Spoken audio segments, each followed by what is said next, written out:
Halo, perkenalkan nama saya Risma Febrianti, NIM 2020-010200, Program Studi Pendidikan Bahasa dan Sastra Indonesia, Universitas Pegari Mahadeva Indonesia. Jadi saya di sini akan menjelaskan sejarah komputer generasi ketiga sampai generasi kelima.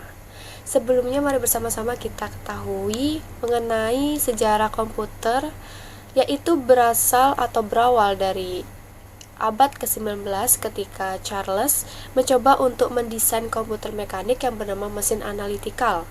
Dan desain inilah yang menjadi basis kerangka desain komputer hingga saat ini. Selanjutnya saya akan menjelaskan generasi komputer ketiga.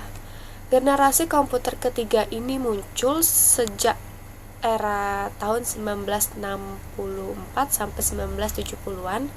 Kemajuan komputer generasi ketiga ini adalah menggunakan sistem operasi yang memungkinkan mesin untuk menjalankan berbagai program yang berbeda secara serempak dengan sebuah program utama yang memonitor dan mengkoordinasi memori komputer.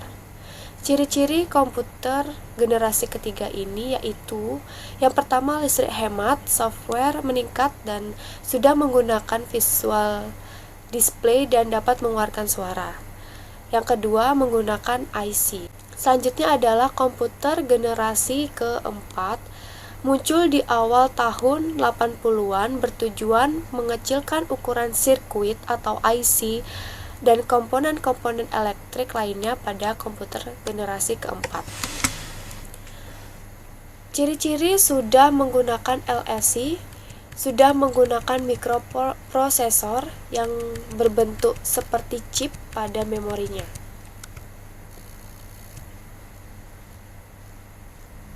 Penemuan MOSFET dan integrasi berskala besar selanjutnya membawa ke perkembangan mikroprosesor di awal 70-an yang menghasilkan komputer generasi keempat ini.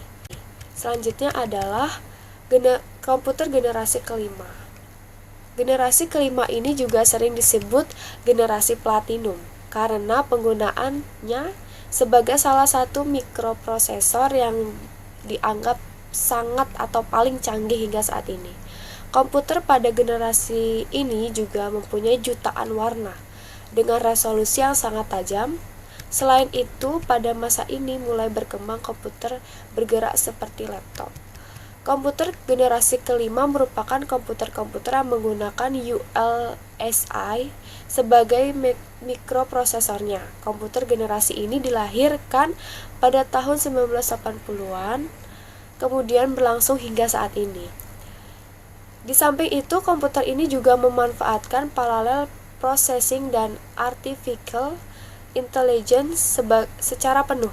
Ciri-cirinya adalah LSI mengalami perkembangan, memiliki kemampuan untuk mendengar, berbicara, melihat, dan menyimpulkan seperti manusia.